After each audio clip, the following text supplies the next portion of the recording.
Alright guys, it's the next day and I'm gonna start this game yet again, so, well, technically not the next day, I did it, like, before I went to sleep, but yeah, you know what I mean.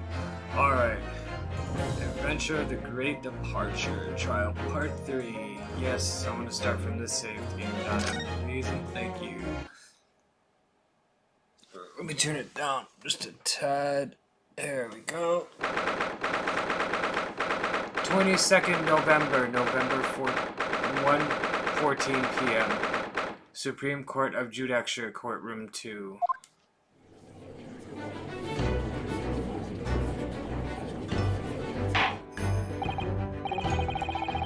Well, I understand you are the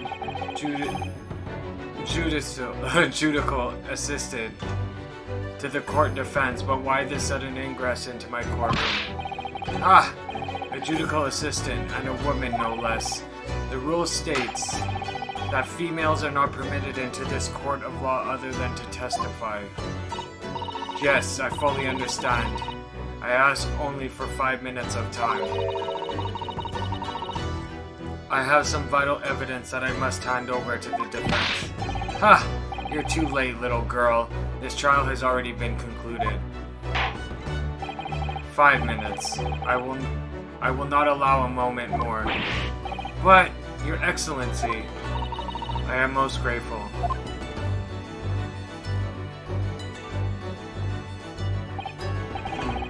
Who exactly are you? I'm sorry, there's no time. Please simply accept this for now. What is it? A report about something written in English? It's Giselle Brett's research. The Englishwoman's? After the trial resumed earlier, I hurried back to the university. I went to Dr. Wilson's laboratory in the medical faculty and borrowed this paper. Ah, yes, that's right. Miss Brett was studying under the professor, wasn't she? So, does this research, whatever it is, have something to do with the case? I'm afraid I don't know. I haven't been able to listen to the proceedings of the trial myself. Oh no, of course not. Special characteristics of Coureur and its effects on human subjects. Interesting. Coureur? What's that? I've never heard that word before. Time's up. The prosecution demands the immediate removal of this female trespasser from the courtroom. There was too little time for me to read it in detail, but I summarized what I could on a note just inside the cover. If you think it could be valuable, please cast your eye over it. This is wonderful, thank you. Giselle's report, a report detailing an unknown poison that Miss Brett has been researching during her time at UMA University. Giselle's report has been entered into the court record. Goodbye then, and good luck.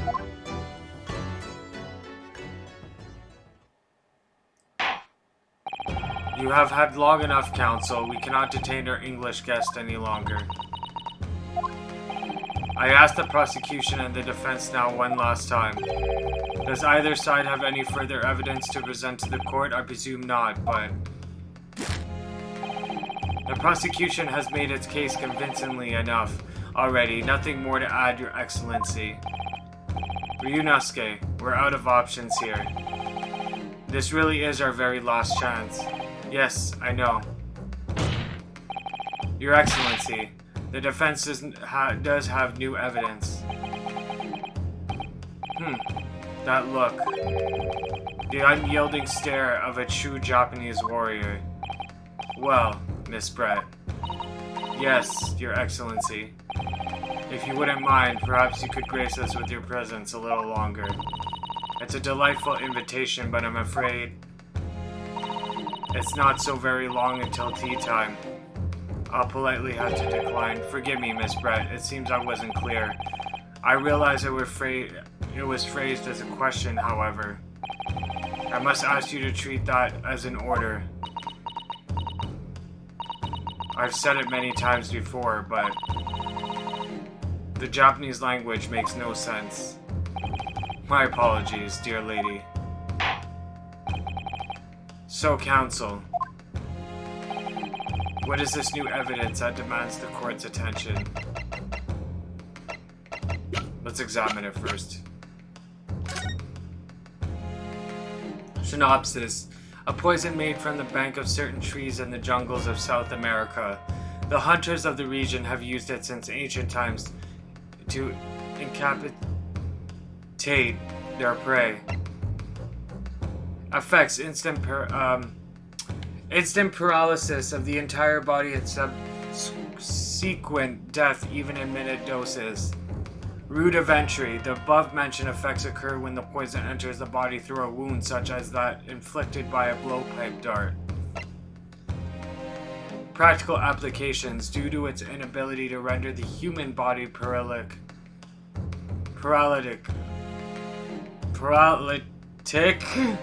Wow. It's believed that the toxin could have application as an anesthetic. However, a solution for the respiratory arrest caused as a result of the full body paralysis must be found first, or patients would die of suffocation.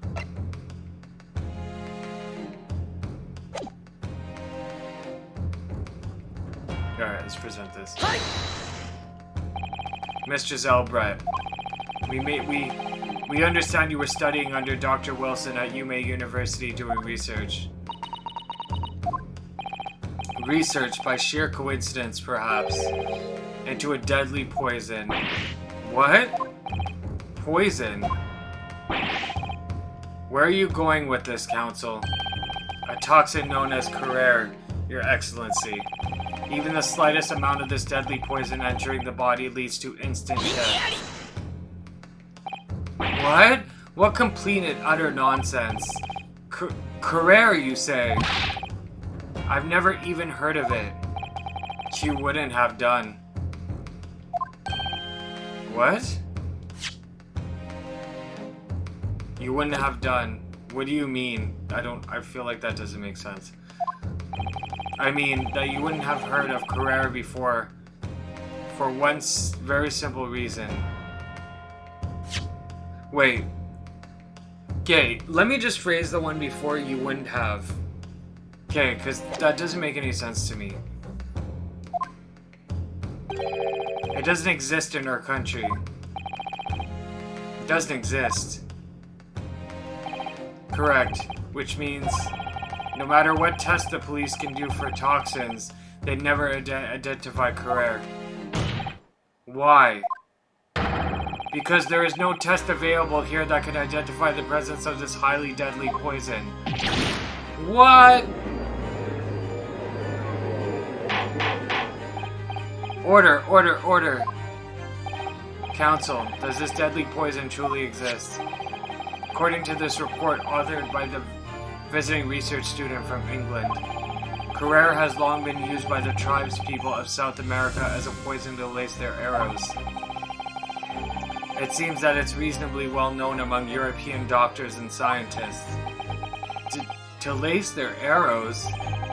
The report states that it is produced from the extract of a tree that grows deep in the Amazonian jungle, and it was first brought back to Europe at the turn of the century by explorers.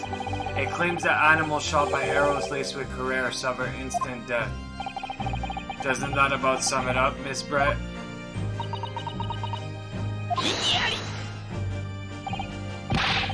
Trumpery. These aspirations are utter trumpery. Oh my gosh, he's not gonna ever stop, doesn't he? To start with, if the victim had been administered some of this so-called deadly poison, he would have been squirming and withering in pain, and then the other diners would have surely noticed. That's true. What do you say to that, Inspector? Obviously, I would have noticed a disturbance like that. I don't remember anything like that either. I didn't notice the professor being in any kind of pain. According to this, however, it's the other way around.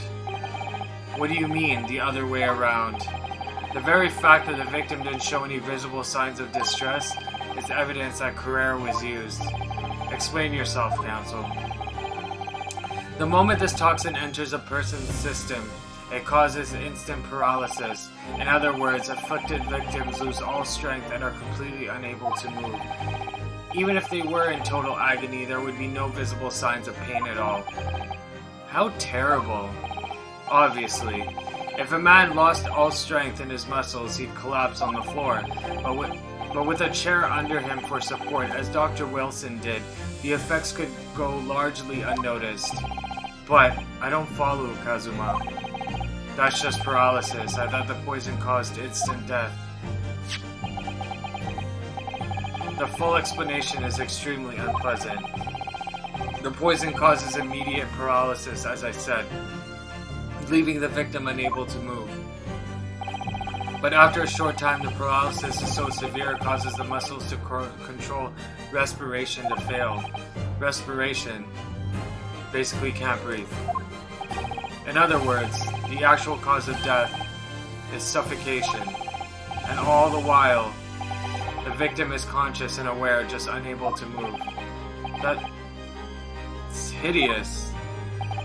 To the observer, it would look almost like the victim was slipping peacefully into an endless sleep. But for the victim himself, his final moments would be a living hell.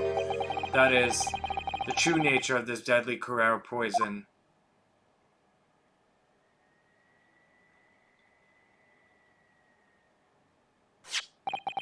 And you're suggesting that this bottle, Counsel, actually contains a terrifying poison?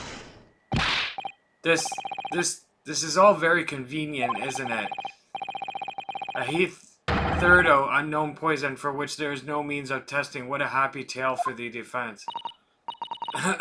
If I may. All these facts. You think you're so clever, but you must... It is you who must be taught. Of course. Dear lady. So, this is how you Japanese behave, is it? What?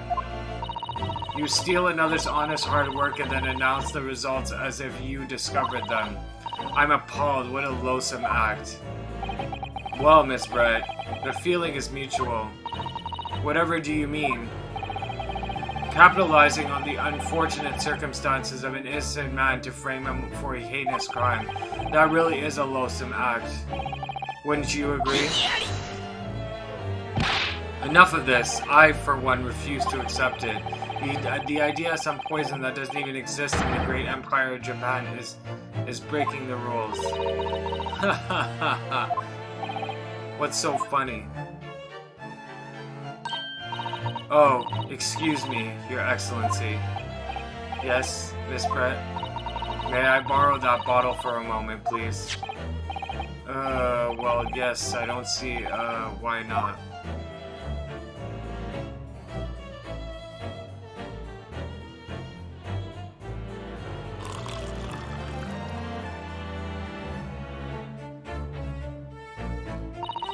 Don't get too big for your boots, you significant little island boys. Sorry? To an English woman such as myself, this whole affair is a farcical comedy. Farcical. Okay, farcical comedy. Your little police games and these foolish courtroom antics is laughable, really.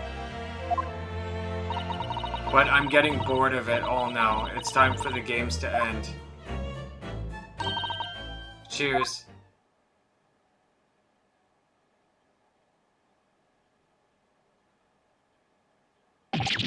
Wait, what are you doing? What are you doing? No sparkle left at all. How appropriate for this shabby affair. I feel like they're working together. I don't know, something's wrong here.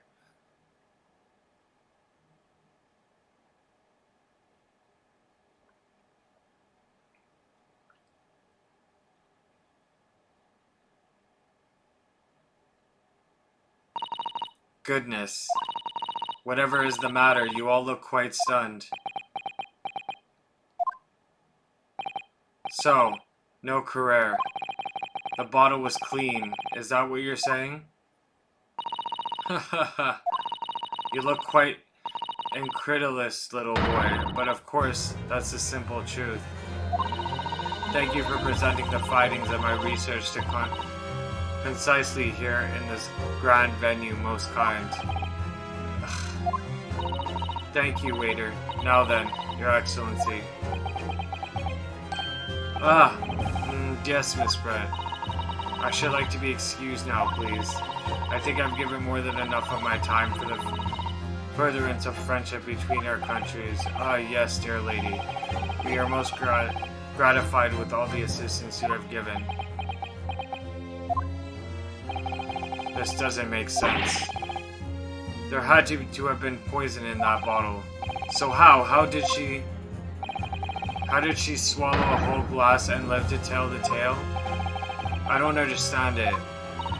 Well, I suppose if nothing else, this little far eastern charade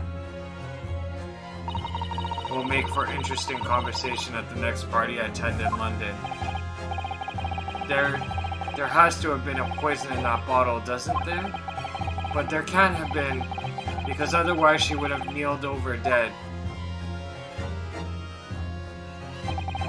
Come on, Ryunosuke. We all have the clues now. That bottle of water.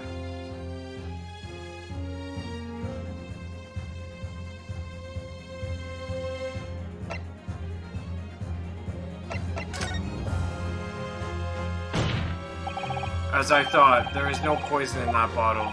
What? Why, Ryunosuke? Isn't it obvious? If there was a poison in there, she'd be dead by now. Sometimes your unalterated naivete really astounds me, but sometimes it's a need for a good staining.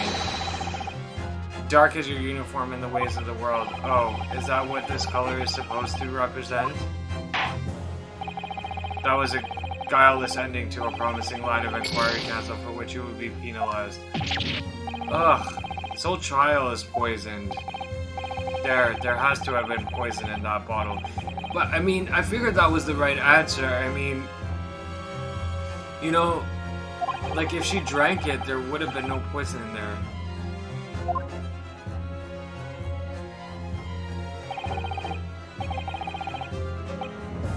The bottle of water contains poison. Alright, let's just go with that. The culprit did put Carrere poison into Dr. Wilson's carbonated water. The defense refuses to change its position. You're serious? Fool, are you blind? There is no possible way that bottle can contain poison. I mean, we just saw Miss Bread drinking the water from it? That's right. Which rather complicates your argument, I think. And I believe that complication can be explained. How, exactly? I need to think through all the things that don't quite add up here one by one. I'm sure the answer is in the evidence we have in the court record somewhere. It has to be. Very well. If the defense truly intends to assert this claim, then I must ask you to support the assertion with evidence. What explains how the witness was able to consume this supposedly poison unscathed.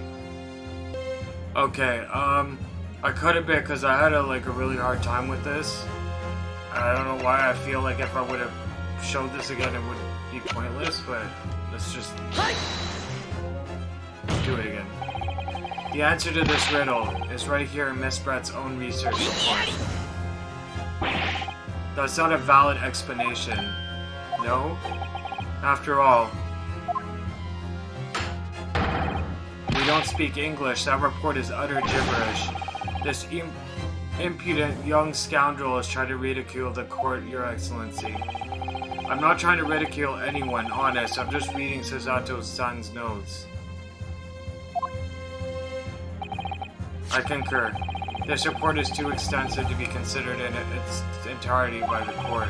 You will direct us to the pertinent section, Counsel.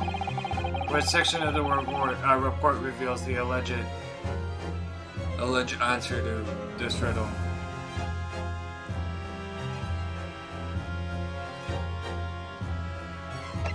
Special characteristics. We've been hearing a lot about this Carrere poison. and it left me curious about something. Oh, Council.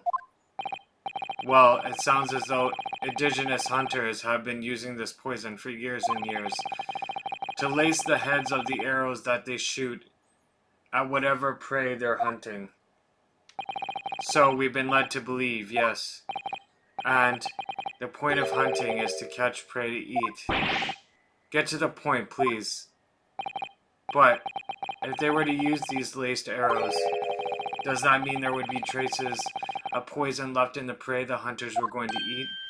Yes, good point. So, surely the hunters wouldn't want to eat their prey, would they? Because then, they'd be eating poison. Good gracious, Council. No, that would be madness. But I actually found the answer to that conundrum in this research paper here. Under special characteristics, it says this.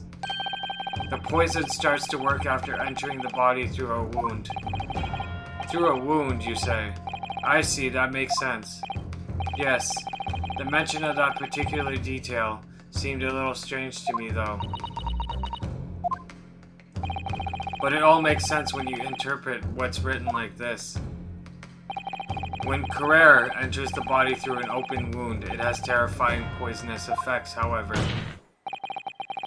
When it enters the body via the mouth, it has no poisonous effects whatsoever. What? Miss Brett, you authored this research, you knew Carrere's special characteristics, and you knew that you could make a spectacle of drinking that water without any danger to yourself. You meddling little rascallion. Well, Ryunosuke, it turns out you're an even better lawyer than I thought you'd be. Really? Me? A lawyer. All this poison talk is fascinating, I'm sure, but I fail to see how it possibly...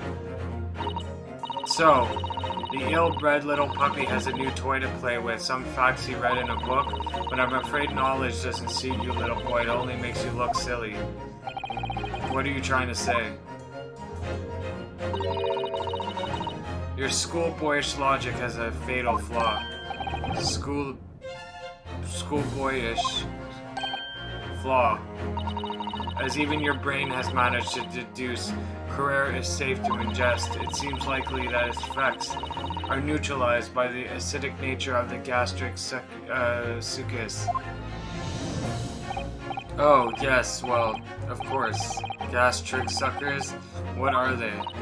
So, if this lethal poison is completely harmless when drunk, the professor wouldn't have died when he swallowed it, would he? Ah. That's right. Good gracious. That's basic science that even a schoolboy should be able to understand, no?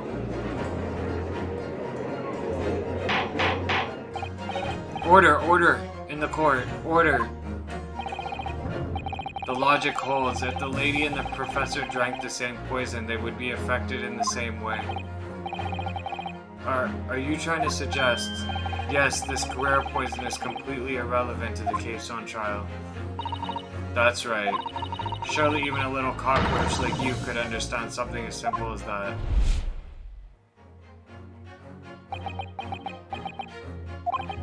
What is this welling up inside me? I've never felt like this before. It's a sort of conviction to break down all the discrepancies. It's so intense, almost rage-like. And more than anything else, it is an animalistic desire to take down my prey.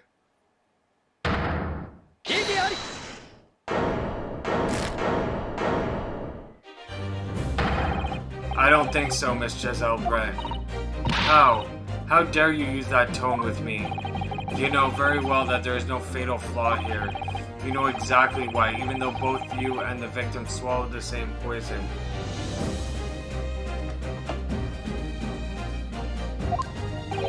You are alive, but Dr. Wilson is dead. Counsel, I'm sure I don't need to remind you. You must provide compelling evidence. As we know now that this poison is completely harmless when ingested, why would Dr. Wilson alone have been killed by the Carrere?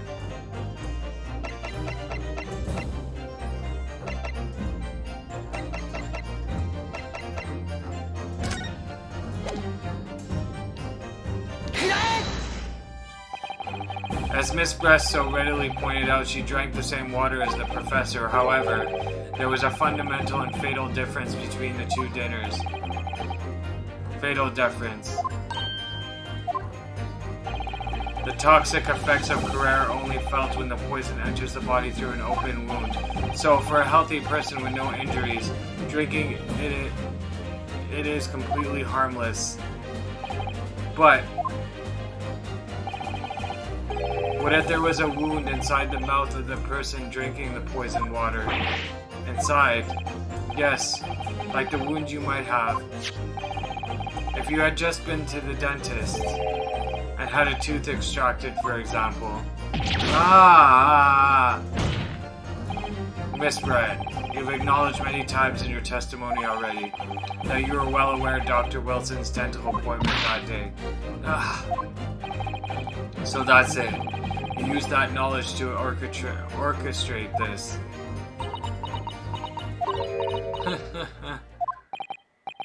Is she laughing? I don't like to repeat myself, but honestly, I can't resist. These childish courtroom games and your half-baked arguments are so puerile. What? What do you mean? Don't worry, little schoolboy. You'll find out soon enough.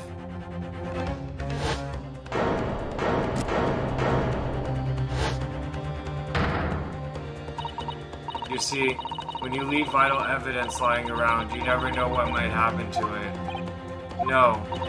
I mean, it could just slip.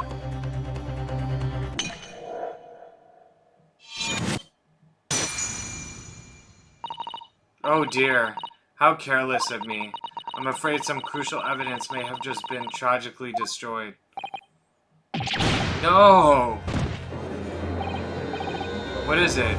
What just happened? It's the English woman. She just smashed the bottle and in the Supreme Court. What a terrible blunder. Officer, what are you waiting for? Collect up as much of the water from the broken bottle as possible at once. You're wasting your time. This delightful carpet under my feet here was a gift from the British Empire. I assure you, it will soak up the water beautifully. You have neither the technology nor the presence of mind to recover it. How could you? You won't get away with this.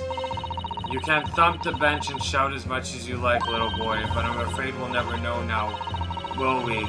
If there really was a poison in the bottle or not. And let us not forget, we still have some very compelling evidence left intact. Isn't that right, counsel for the prosecution? Oh, of course. Referring to this photographic print, I presume, dear lady? That's right. And really looking at this photograph, it's as clear as day, isn't it? The poor professor was sitting with his back to me.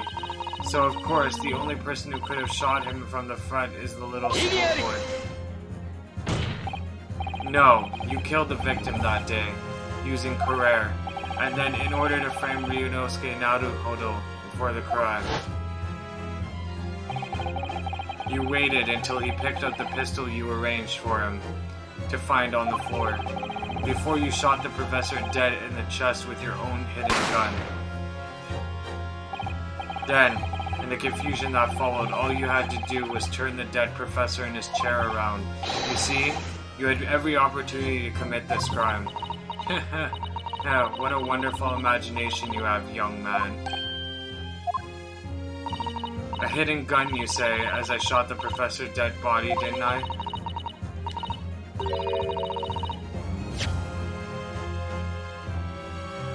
Professor's dead body, did I? Well, I'm terribly sorry, but you don't have a shred of evidence. Exactly. And as you have nothing to support your wild claims, the prosecution's stance remains unchanged. The victim, Dr. John Wilson, was killed by a gunshot to his chest. Delivered in cold blood by the accused Ryunosuke Naruhodo. Ugh. This is unbelievable. How can this be happening? We had her, but now? Is she really going to get away with this? The way she destroyed that evidence was obscene. Ryunosuke, yes, we've come this far, but now you're the only one who can finish it. What? What do you mean? We've lost a vital piece of evidence, it's true. So if there are any clues left for us to use now, they must be in your head. In my head? You told me before that your powers of observation were the one thing you could really depend upon. Well, yes, that's true, but I didn't manage to notice that this woman was a foreigner with a swan on her head. So think back again now. Try to remember every last detail about the scene that day. Everything you saw. Everything you felt. Every color. Every smell. What I saw. What I felt. Every color.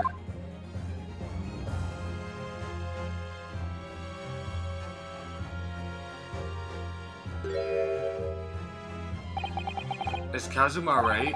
Somewhere in the vibrant memory of the same scene in my head. Could there be another clue to expose the identity of Dr. Wilson's killer?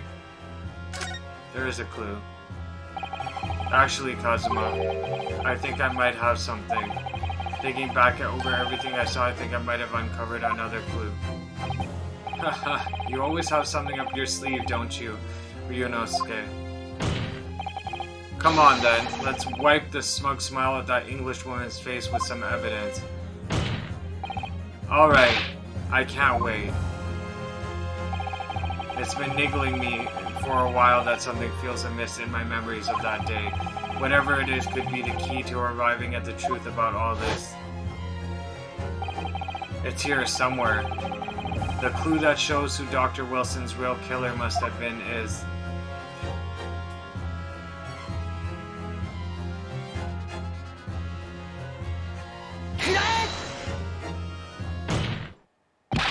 Inspector Hasunaga, answer me this. Yes? What is it? Ugh, he still's miles away, probably thinking about that bottle being smashed. As you've said a number of times now, you strive for perfection in your investigations, don't you? Absolutely. I wonder, therefore, if perhaps you took anything else from the scene of the crime.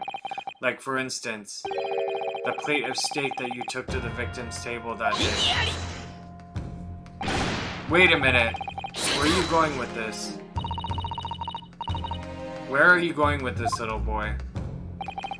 It's just a memory that's been troubling me. What memory? I saw the scene shown in the photographic print with my own eyes that day. And I saw that on the wooden base of the plate that the steak was served on was a splattering of blood. What? Oh really? And what of it? Obviously that must have happened when you shot the professor. No, that can't be the case. Take a good look at the photograph and the relative position of everything there. The plate of steak is almost directly behind the victim. If I'm supposed to have shot Dr. Wilson in the chest from the front, there's no way that blood from the victim could have ended up directly behind him. Ah! Yes. For blood to have made it onto the plate implies the plate was between the victim and the shooter, which means the shooter must have been sitting opposite the professor as you were. Giselle Brett, I beg your pardon? This is beyond ridiculous, fabricated nonsense. Is the court seriously expected to believe something the accused has apparently just remembered seeing?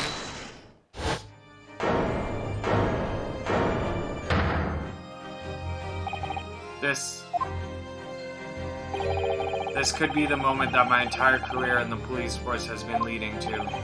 Inspector, you mean? Yes, I took the plate in the interest of preserving evidence from the scene of the crime. I took it meat and all, and I don't care if they call me a crime scene thief because of it. You did what? I took the steak that you had been eating, Miss Bread. I took the steak that the sergeant has been eating. And I did it all in the name of justice.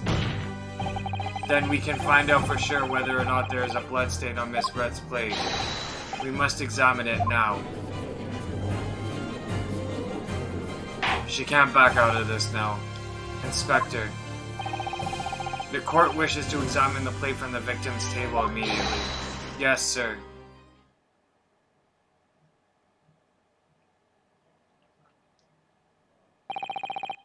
So, sorry for the delay.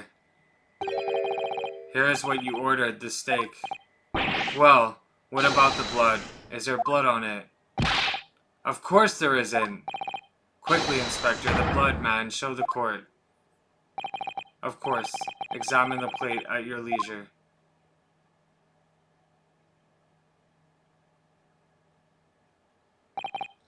No, no blood. No blood anywhere. But no, that's impossible. I know I saw it, I'm sure of it. It was right there on the table behind the professor. There was blood on the side of the table, on the plate.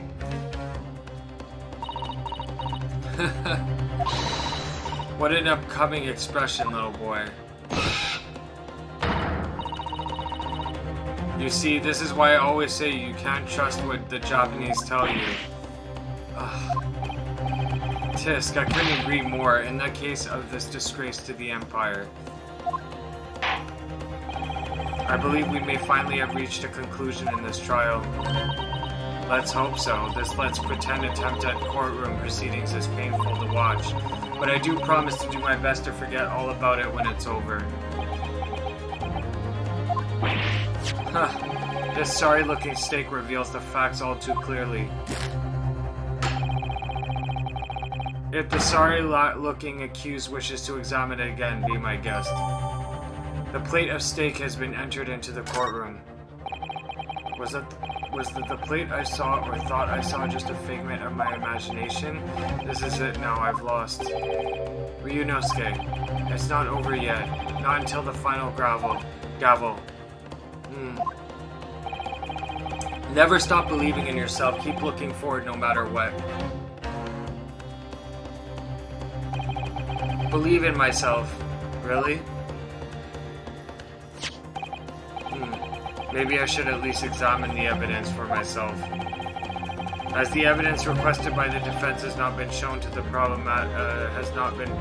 be problematic in any way, I presume any further examination of evidence in this trial will be unnecessary. Does the defense have any objection? That bloodstain was going to glitch the trial for me. Can this plate of steak reveal any of the clues at all? Your Excellency, please wait. The plate of beef is hiding another clue. Another clue that will reveal the shocking truth. The only thing that's shocking here is your unhealthy fascination with beef steak. Your Excellency, I think I've made myself clear, haven't I? I will not be able to turn a blind eye to any more unnecessary procrastination in this trial. I'm sorry, Miss Brett, but we must ensure a thorough examination of the evidence. I will not give a ruling until I'm completely satisfied that all reasonable doubt has been dispelled. I see. As a newly affirmed ally of my country, that's still your position, is it? Thank you, Your Excellency. Counsel for the defense, you will now clearly show the court where you are alluding.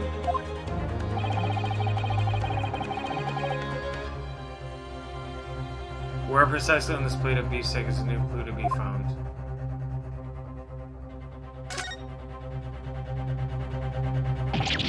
Huh? What in the world is this? I think it's a Koban coin, and the hallmark is from the Hoei era, I believe. No, I don't mean what is it. I mean, what is it doing there? Wait, did you say it was a Hoei Koban? Yes, and apart from the meat juices, it looks to be in good condition. I imagine it's very valuable. This isn't the first time today that there's been talk of a Hoei Koban. I heard of pearls before swine, but I've never heard of bouillon and bouillon. Oh, bouillon and bouillon. Wait.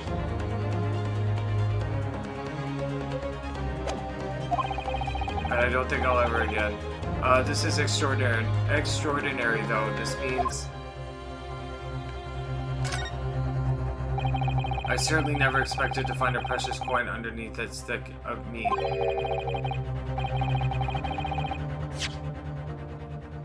Underneath this thick cut of meat. Wow, I'm just not reading things properly today. And it's from the OA era too. That would make it really quite valuable. It's well marinated in the juices as well. Look. What? Are you thinking of eating it? No, but the next time I order a steak in an expensive restaurant, the one thing's for sure. My heart's going to be racing as I lift up the meat and peer underneath for a prize. I think you might have the wrong end of the stick about this, Ryunosuke. A Koban coin underneath the steak. There's only one logical explanation.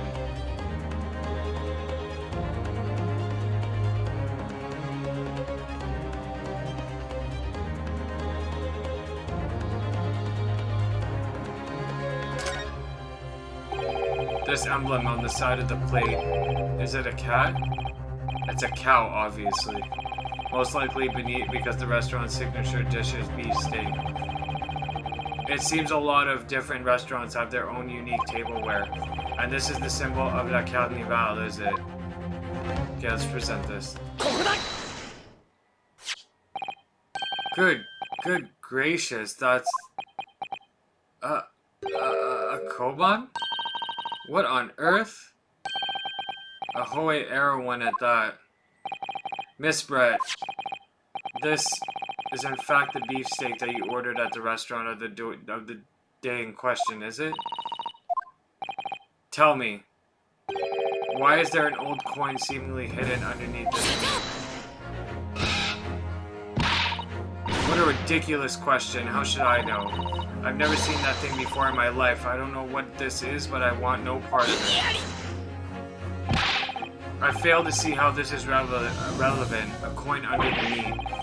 That coin simply have been a careless mistake by the chef in a moment of distraction.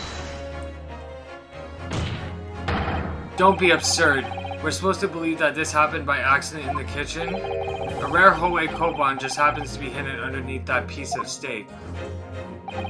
If this turns out to be irrelevant to the case, I'll rip up my ticket to Great Britain right now. He's right. It can't be a coincidence. Your Excellency. Yes, Counsel. A rare Hoei Koban just happens to be hidden underneath that piece of steak. If this turns out to be irrelevant to the case, I'll give up my lawyer job right now. By all means, don't let us stop you. No one invited you anywhere. Perhaps, little boy, you should realize that it is you who is irrelevant. Even though I'm the one on the trial here. The point is, it's essential that we ask the owner of this coin if we can explain what he's doing under that steak. The owner? Yes, it's obvious. That there's only one person it can belong to. The owner of the Koban that was found underneath the beefsteak is...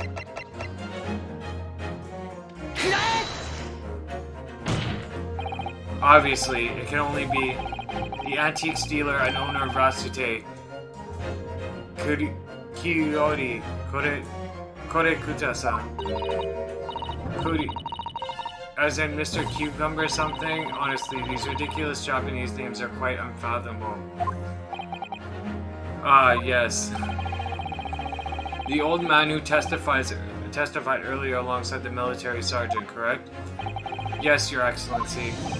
I remember him saying that he was up to something with his Koban coin when it happened. At exactly the moment the gun was fired. The gunshot interested me. Not. I was far too busy on the floor. Too busy on the floor? Sorry, what were you doing? Hunting for treasure. Indeed, the Hoei era Koban, my prized coin. Then this Hoei era Koban, do you mean to tell me? No, please, why would Kuda-san Koban be sandwiched between the victim's beefsteak and its plate. It makes no sense. Which is why I'm asking to bring Kore Kuda-san back to the witness stand so we can ask him. Officer, bring both witnesses that testified earlier back in here. Without a moment's delay.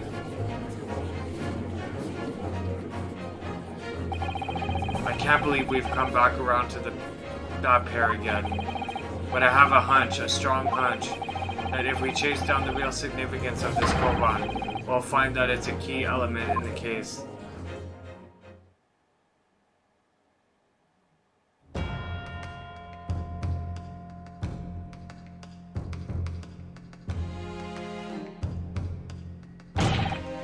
What's this all about? Why have I been called up again?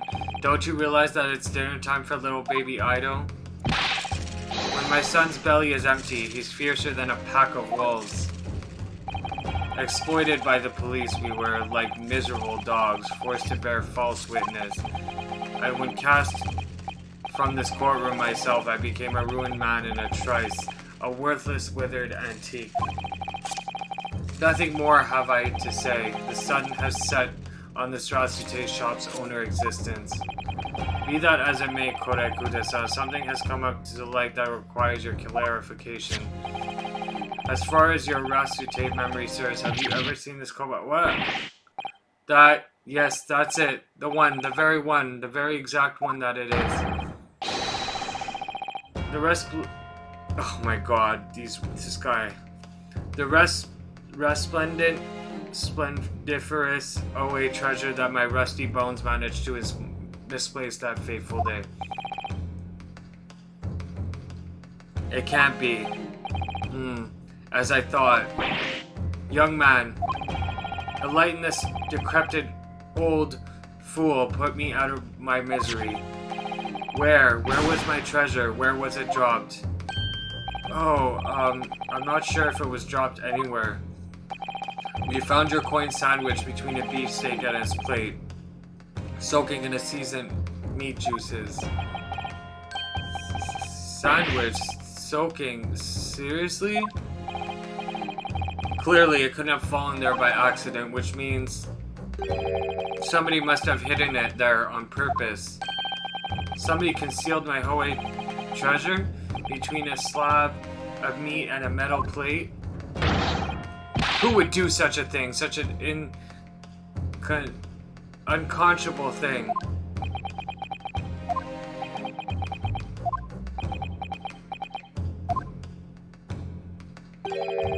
Excuse me. Could I say something? Yes, of course. Proceed, Inspector Hasunaga. I mentioned this earlier on in the trial, but I was working undercover in the restaurant in order to investigate another case. Ah, yes, that's right, the secret undercover operation. The Carnival is a high-class Western cuisine restaurant. It attracts wealthy diners, including many foreigners. Recently, there's been a run of similarity executed thefts targeting the restaurant's rich clientele. A number of such incidents have been reported to the police bureau. Wicked crimes indeed. We wanted to nip the case in the bud quickly, especially with so many foreigners being affected.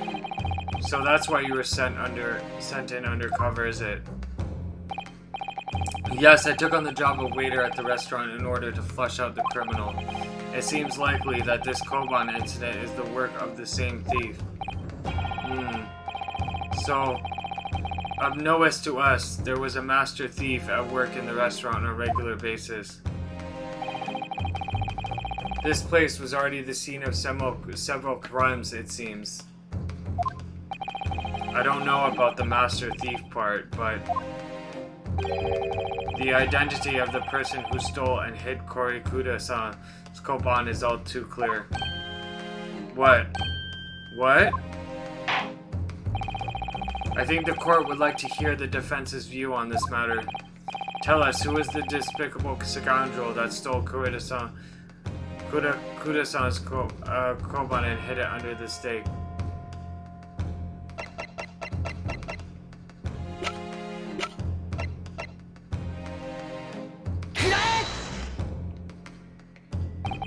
Yes, seems like a likely candidate for a Koban thief.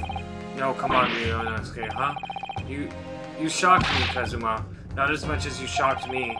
No one could have approached the table unnoticed. Even if you're a crazy fool, you couldn't have missed that. I'm not sure you should be calling Korda Kudasa a crazy fool, Kazuma. It's you I was calling the crazy fool. Maybe I'm on the wrong track here? Oh, I made a mistake.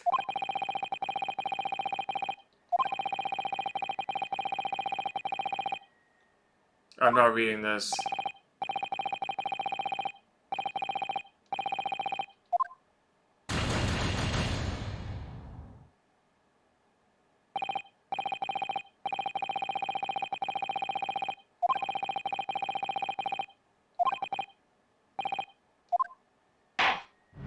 Can I do that again, please?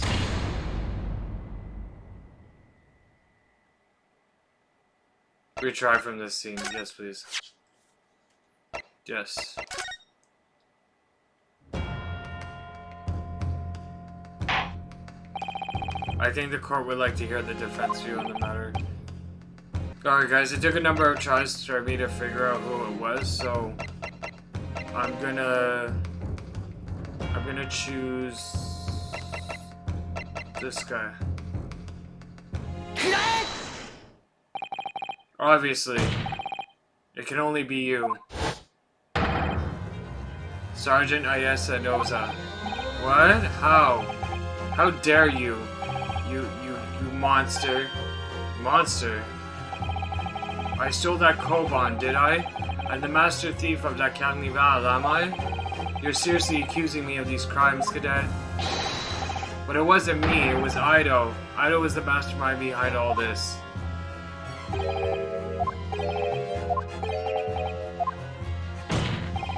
You would push the blame for your crimes onto your own son, an innocent little baby?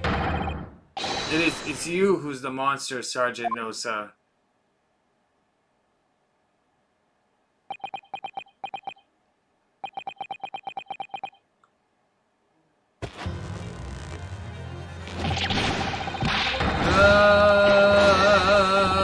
Clippity clop, clippity clop, clippity clop, clippity clop, clippity clop, like, bro, I can't do it.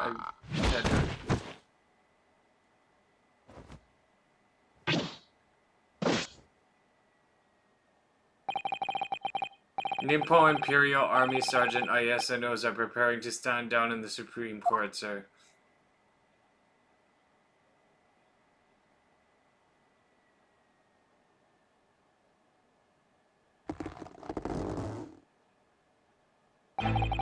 Do any of you know of the extraordinary low wages the Nimpo Imperial Army pays those it expects to keep our country safe? I understand that the temporary increase in taxation owing to the recently added conflicts remains in place. And I have heard it's hard for lower-ranking soldiers to make a living. Yes. All I want is to put a hot meal on the table for my son. That's why you were stealing things at the restaurant. The place is heaving with money. Every 3 days I'd go there and do a reconnaissance for a target. And I'd enjoy chopping my way through a good steak at the same time. It sounds like he doesn't bother with a knife and a fork even, which is worryingly believable. And your target that day was the old man and his Koban? Yes, sir. He was an easy mark. I slipped the coin into my pocket without any trouble at all. A veritable phantom thief you are. I was all set to leave the steak I was halfway through devouring when it happened. Bang. Yes, when the professor was shot. I knew that if the police conducted a search and found the coin in my pocket, I'd be finished. Ido too.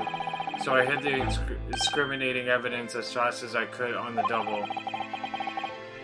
I slipped it under the steak, hoping that I'd be able to rendezvous with it again at a later date.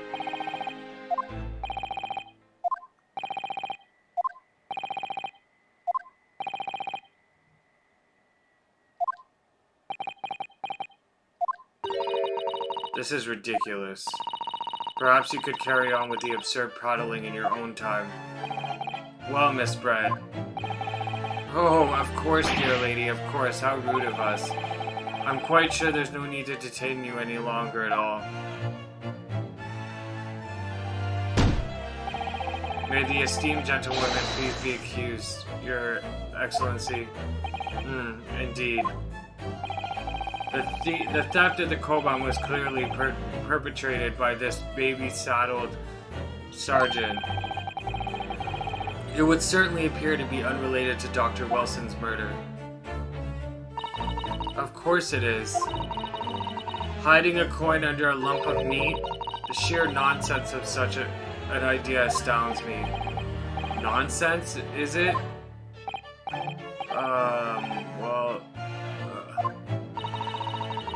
And as for picking up your steak and biting into it without using a knife and fork, it's beyond nonsense, it's pure madness. Very well now, that all questions concerning this witness testimony has been answered. I see no further justification for detaining her. Miss Brett, you are free to leave. Thank you, Your Excellency. Good luck, everyone.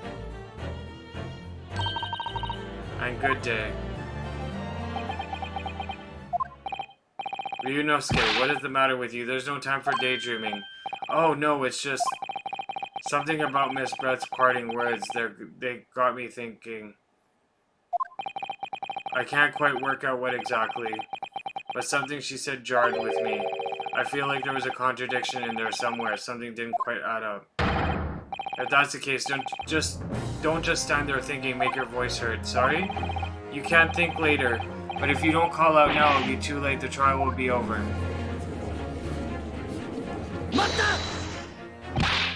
Wait, Miss Brett. What is it now?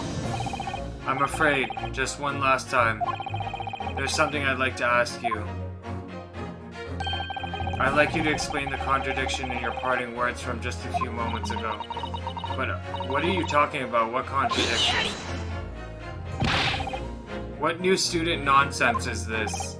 Well, what parting words are you talking about, Ryunosuke? Hiding a coin under a lump of meat? The sheer nonsense of such an idea outstands me. And as for picking up your steak and biting into it without using a knife and fork, it's beyond nonsense, it's pure madness. Yes, I'm right. What she said there exposed an undeniable contradiction. I'm going to need to see evidence, counsel. If Miss Brett's words truly are contradictory, where is the evidence to prove it?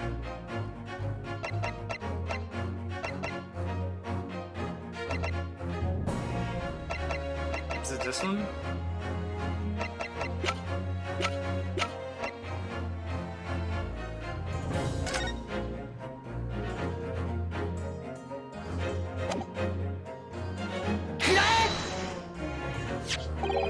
The stick that Miss Brett has been eating before the professor was killed. Yes, go on. More accurately, Your Excellency. The steak that was on the victim's table just before the professor was killed. Now you're just splitting hairs. Not true. Doesn't something about the steak strike you as very unnatural? Unnatural? What on earth do you mean? It's extremely obvious. I'm talking about the shape of the edge where it has been eaten. I see you've noticed it too, Miss Brett. Noticed what exactly, counsel? Just a few moments ago, Miss Brett claimed no Englishman could have contemplated picking up a steak and biting it into it without using a knife and fork. Of course she did. She refined English gentlewoman herself. Then take a good look at the steak, in particular the edge where it has been eaten. As you can see, there are clearly defined barbaric teeth marks there. Oh. It looks like Miss Brett has realized something. So, if the witness, as she claims, wouldn't contemplate eating anything without using a knife and fork, there shouldn't be teeth marks in the steak at all. But what is your actual point? Perhaps the delightful Miss Brett was ravenously hungry. Oh, whatever you say, dear lady. As I said, I really must be leaving now. Afternoon tea with the Minister of Justice cannot possibly wait any longer. Of course, this will all be over in a blink of an eye. Rest assured, I'm about to put this rookie in his place. I've heard enough. You irritating little spectacle, a samurai relic. Of course. Dear lady, what's the meaning? What's the matter, Miss Brett? Have we ruffled your feathers? Clearly, the witness knows what this means. She realized the catastrophic implication these teeth marks in the stake have for her. Ryunosuke, do you know where you're going with this? Yes, now at last, it's all come together. The mysterious teeth marks in a steak that had allegedly been eaten with cutlery. The reason why the blood stain I know I saw somehow seems to have disappeared. And most importantly, the evidence that proves once and for all who shot Dr. Wilson that day. I accept that these teeth marks and steak are a little unnatural, as you put it, Counsel. But what exactly are you suggesting that tells us? Everything, Your Excellency. Everything. Yes, I believe that these barbaric teeth marks in the stake here amount to conclusive evidence in this case. Evidence that will prove beyond any doubt who shot Dr. Wilson. Conclusive evidence? How many times have I heard that today? You wouldn't know the meaning of the phrase, typical Japanese empty threats. How can you be so sure? Oh, it's quite simple. If you really had such a conclusive evidence, you would have presented it to the court long ago. Actually, the evidence I'm talking about hasn't been brought before the court yet. Hasn't been. What? But just because it hasn't been shown yet, doesn't mean that the evidence does not exist. This is absurd. The trial has run several hours already, and you say there's evidence yet to be brought forward? There can't be. I don't believe you have it. I don't, but there's someone who does have it. Someone in this very courtroom. And if that person is willing to submit the piece of evidence I'm referring to, it will solve every remaining mystery about this case. Very well. I have a feeling this will be my last request of the defense in this trial. Who possesses the conclusive evidence that will reveal the truth about this whole affair? Satoru Hasunaga. The answer is obvious. It's Inspector Hasunaga. What? I have it? Yes. You think I've been withholding conclusive evidence? That's ridiculous. No, I'm not saying that. Everyone's attention has been focused on the stake with the teeth marks. Yes. Now, earlier this afternoon, Sergeant Nosa told the court the following. I'd enjoy chomping my way through a good steak. And as well as admitting to stealing Korakuda-san's coin, he told us that he slipped it under the steak. You watch it, cadet. I'm a superior officer. Sergeant Nosa. Could you please confirm something for me? Was the stake that you put the coin under, in fact, your own stake? Tension? Affirmative. Of course, I might be a soldier in the Imperial Nippon Army, but still. I'm not brave enough to ask a foreign gentle lady if she'd mind me manhandling her meal to hide something in it. In other words, the stake that the detectives submitted as evidence earlier was in fact Sergeant Nosa's meal. But that makes no sense. That plate was taken from the victim's table. Yet the gentlewoman doesn't take bites out of her steak, nor did she have any opportunity to steal the coin. Of course I didn't steal it. To even suggest such a thing would be an affront to the entire British Empire. Well then, how do you explain this paradox? Exactly, surely you're not going to suggest that the sergeant switched the two stakes over.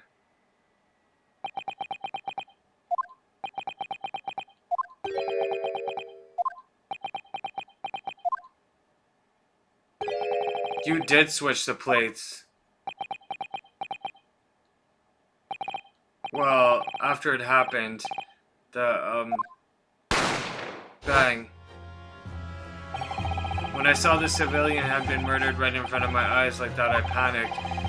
As I said, I immediately lifted my stake and hid the coin underneath it, but then when the waiter announced he was an undercover policeman, I thought I'd had it. If he decided to investigate my slab of meat, that'd be it. I'd be getting my marching orders. So when the cadet here was arrested and taken off the kitchen, I seized my chance.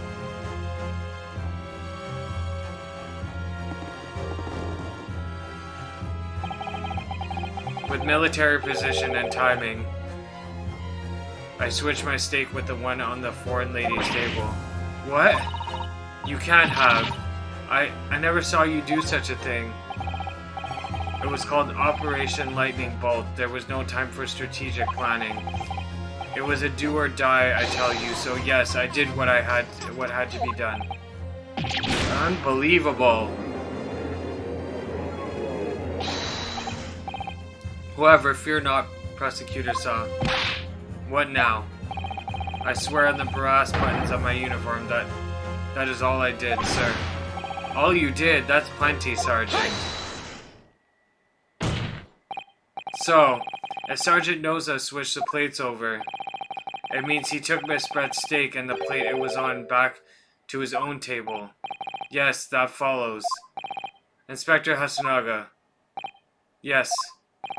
Earlier in this trial, you told the court this. You said that you had not only taken Miss Brett's steak after the incident, but also the sergeant's. That, to preserve evidence, you had taken both. Ah. That's correct. Then please, present it to the court now. The plate that was actually on the victim's table at the precise moment he was shot. What can that possibly tell us now?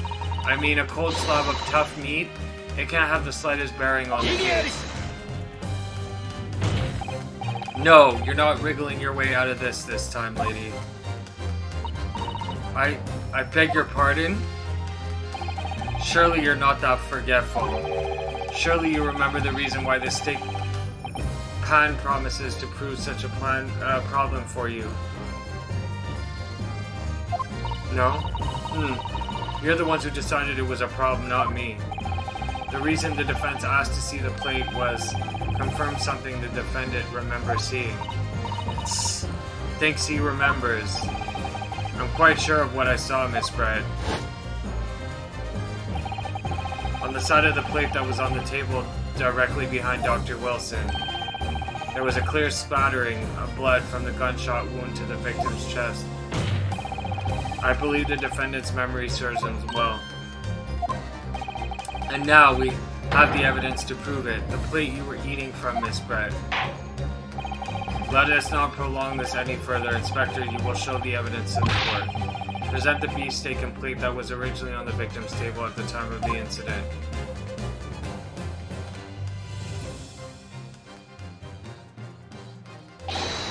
Yes, sir.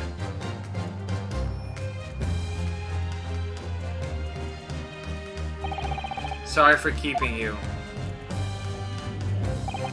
Here is the other steak and its plate. Please feel free to examine it.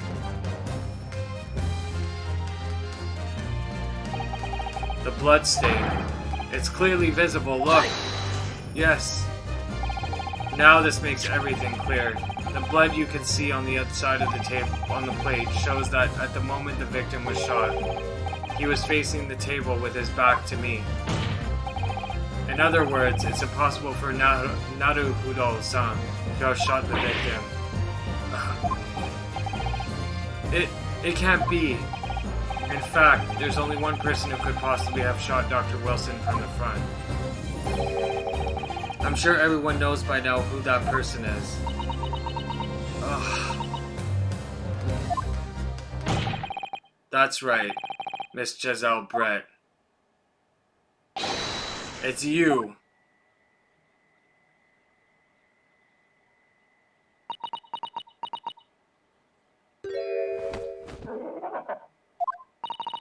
Outdone by a Japanese. Me? By a Japanese schoolboy? No, no, no.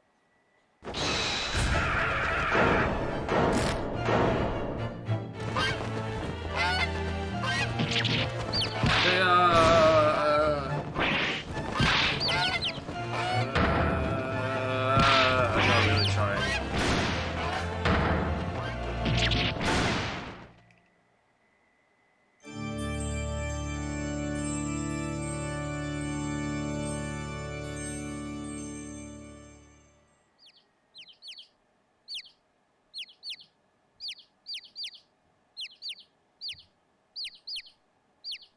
What on earth just happened?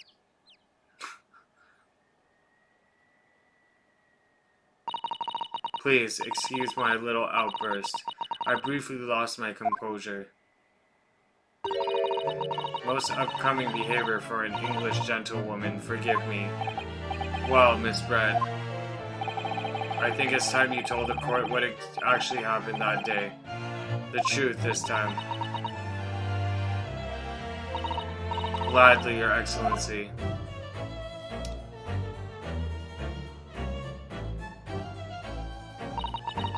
It was I who took the professor's life using Carrere. As you summarized, I chose that particular day for one very important reason. The professor had a dental appointment for the extraction of one of his teeth in the morning. So, you planned to kill the professor, knowing that no trace of poison would be found in his water, because Carrere is unheard of here in Japan. Yes. Of course, I never intended to remain at the restaurant for as long as I did. I only needed to see the professor take one tiny sip of his water and it would be all over. I would place the steak I had ordered in front of him to make it appear as though he had been dining alone, and leave immediately. However, before any of that happened, there was an unexpected visitor at the professor's table. That would be me, I suppose. Yes, you. Who else? Such a trifling matter, but the fact that you decided to come over to greet the professor meant that I had lost my chance to slip away unnoticed. In due course, the professor took a sip of his water and was paralyzed. I made sure he was sitting in his chair such that he wouldn't fall. There was no going back at that point, so I concocted a plan on the spur of the moment. A plan to pin Dr. Wilson's murder on this innocent man. I happened to know that the professor always carried a gun. I decided to use that fact to my advantage. I had the bottle of Carrere in my handbag, and my own pistol concealed under my skirt. Under your skirt? So I was right. There were two guns. Yes. And then I finished my coffee and got up to leave.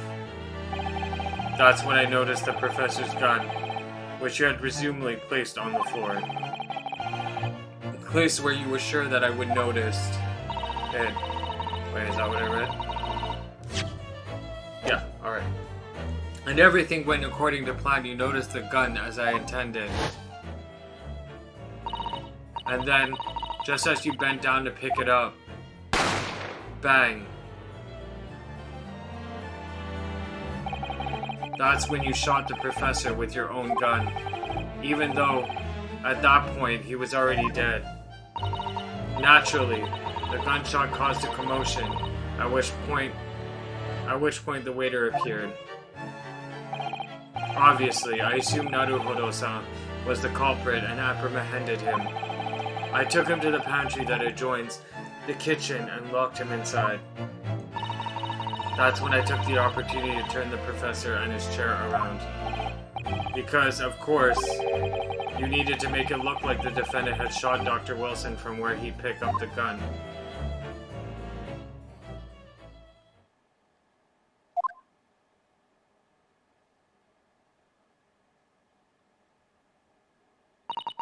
So there you have it. That is the entirety of my misdemeanor.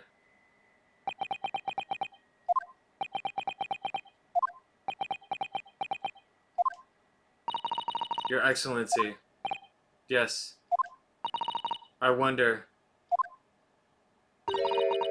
Might I speak with you in private later? I shall call on you. Thank you. Good day then, everyone. I hope you can forgive me, Naruhodo-san.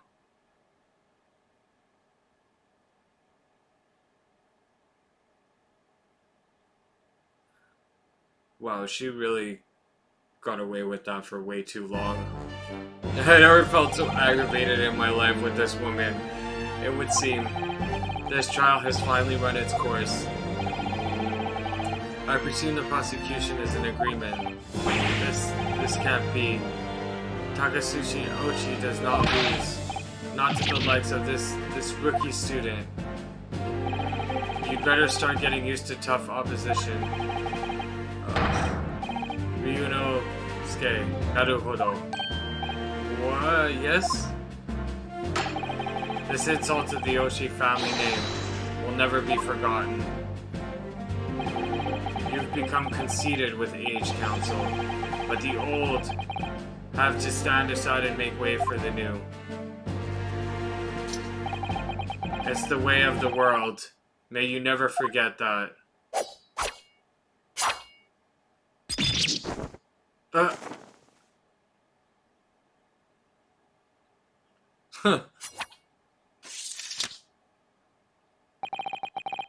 1,000 millennia may pass, and still the Oshi clan will never measure up to the Naruhodo clan. This trial in the Supreme Court of Japan will, I believe, go down in history as the start of a new chapter in our country's judicial system. Despite being summoned as the accused, you, Ryunosuke Naruhodo, presented an excellent case. I thank you, Your Excellency. The use of evidence and deduction to unravel the truth is a modern methodology. After all, it has only been a few short decades since our country opened its doors to the wider world.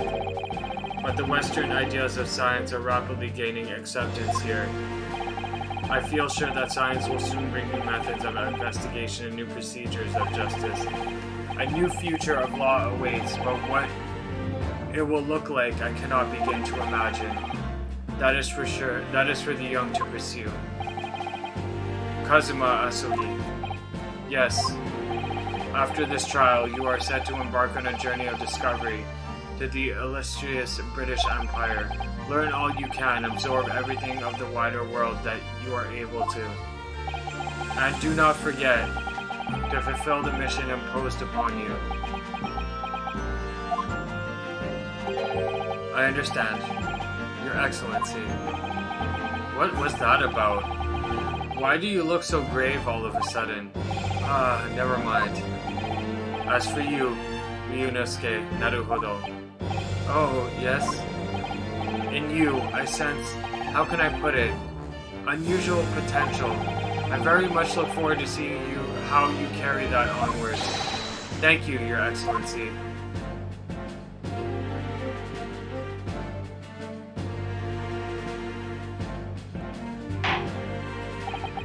It is time to deliver the final verdict.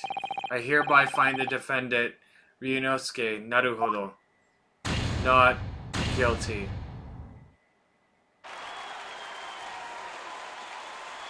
His face.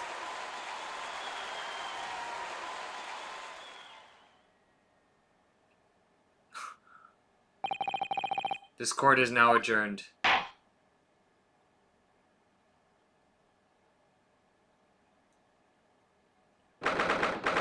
22nd November, 2:46 p.m.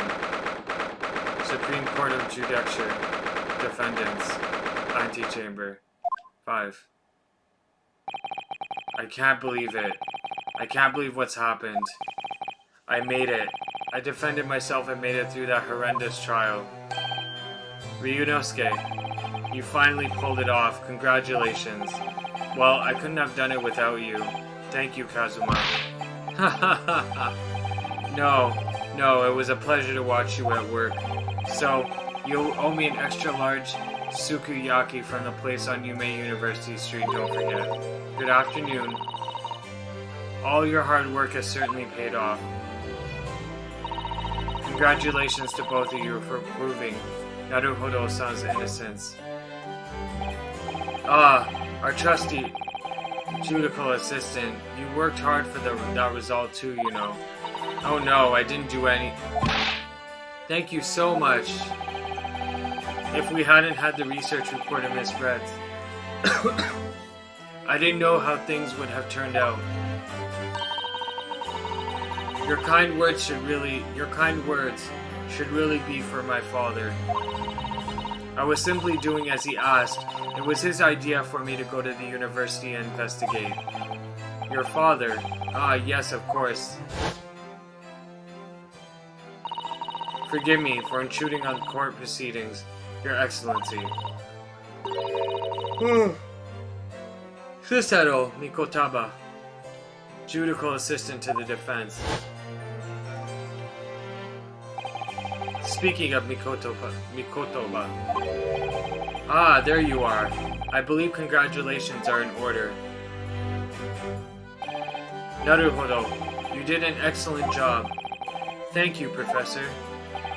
Oh no, it is I who should be thanking you after all. Your efforts exposed the true criminal that took the life of my good friend. Good friend. Oh yes, you mentioned that before. It was you who actually invited Dr. Wilson to Yume University, wasn't it? Yes, that's right.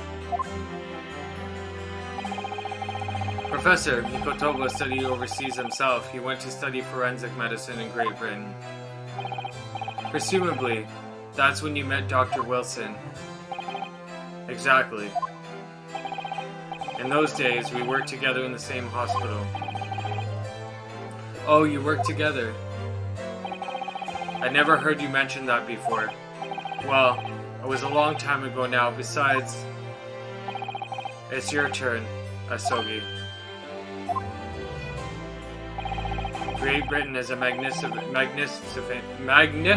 country. It leads to the world in science, medicine, engineering, culture, and of course in law. Watch and learn, my boy. See what's happening in the world's largest melting pot. I will. I'll learn all that I can. I swear on this, the spirit of the Asogi clan. You're not taking the sword of Great Britain, are you? Of course I am. A Japanese man's katana is his soul. The blade shows me where I need to go. And cuts down anything that's in my way. Yes, I've definitely seen how sharp it is already with my own eyes. That reminds me, what happened to the woman? To Giselle Brett, I mean. After all, she's guilty of murder. Ah, yes, her.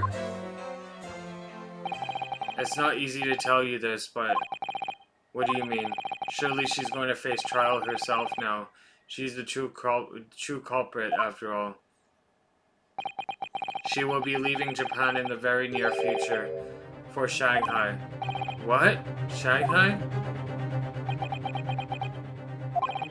Giselle Brett will not appear in court again in this country, I'm certain of that. What? But why not? It's a matter of consular jurisdiction. Inspector Hosonaga. It was a hard-fought battle in the courtroom today, very impressive to watch. I must But what's all this about consular jurisdiction? We cannot try this particular foreigner for her crimes here in Japan. What? We can't try her? But then who? Who's going to bring her to justice? A British consular court will hear her case somewhere far away, where our voices can't be heard. But why a consular court?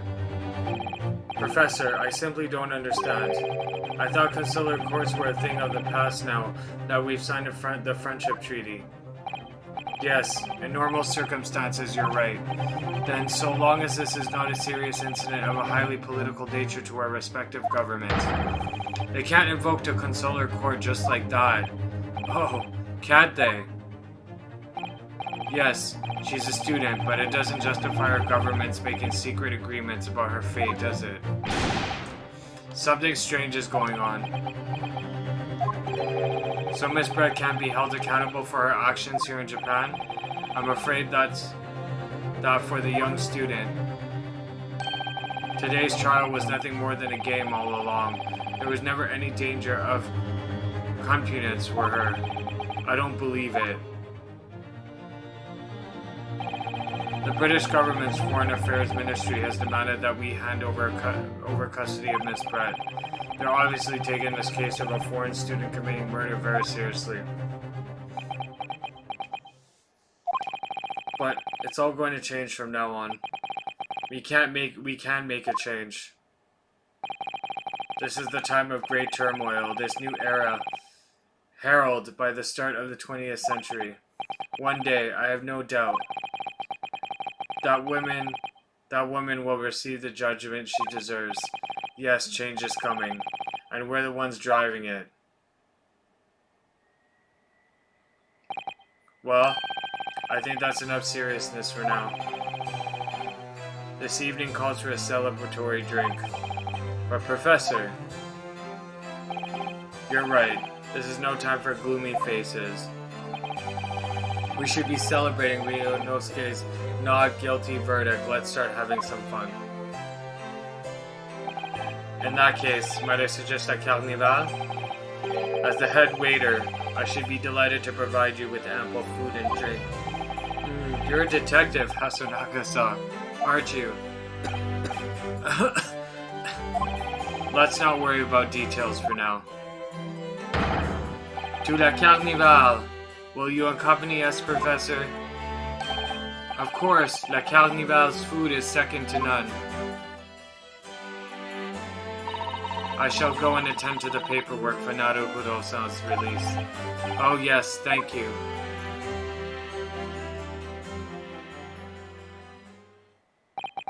So Giselle Brett won't be tried here. I suppose that means I'll never know. I'll never find out why she killed Dr. Wilson. Kazuma. Yes, Ryunosuke. I just wanted to say thanks again, that's all. You really saved my skin today. I didn't do a thing. You were the lawyer in there, weren't you? The defense was all your own work. Your skills made the difference, though. One day, I bet you'll be the best lawyer in the world. I'm not so sure about that. To be honest, something kept occurring to me over and over again during that trial. I couldn't help thinking that maybe you're the one destined to become a great lawyer, not me. What? Come on, be serious. If I helped you today, it was only at the very start of the trial. But you have a natural talent for it. For being a defense lawyer, I mean. Oh no, not me.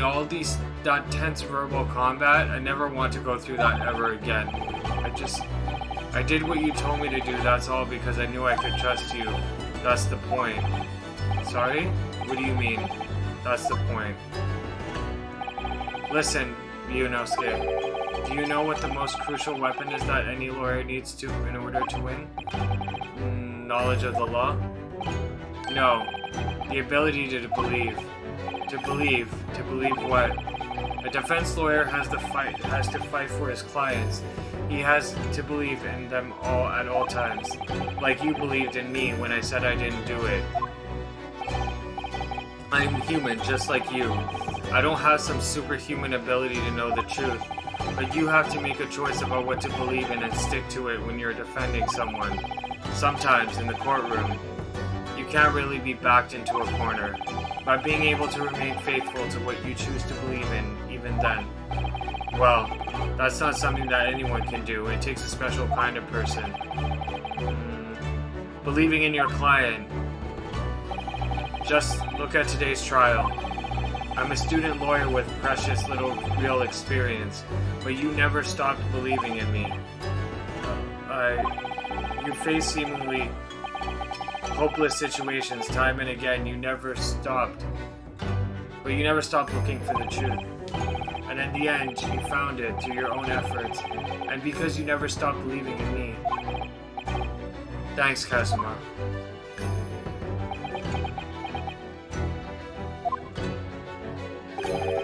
There's something I want to ask you, actually, Ryunosuke. Well, it's a favor, really. Something very important to me. It sounds serious. What?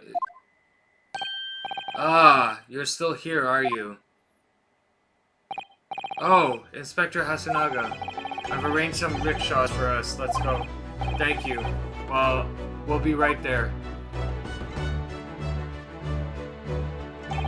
Let's pick up this conversation again later. We should be celebrating right now your first court victory.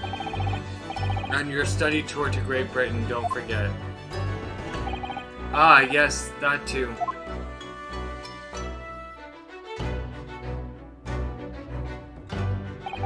So my very first trial came to an end. Kazuma, Professor Mikotoba, Sasato-san, who acted as my assistant,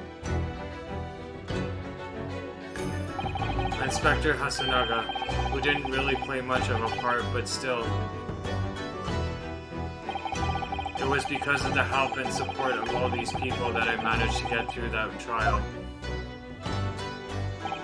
But no more importantly, Kazuma hadn't yet managed to ask his favor of me. Little did I realize just how much it would change my life.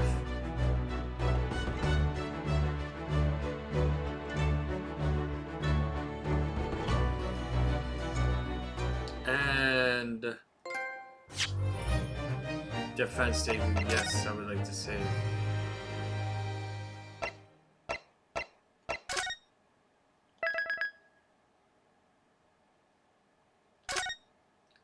The Adventure of the Unbreakable Speckled Band. Alright, I shall stop here for now.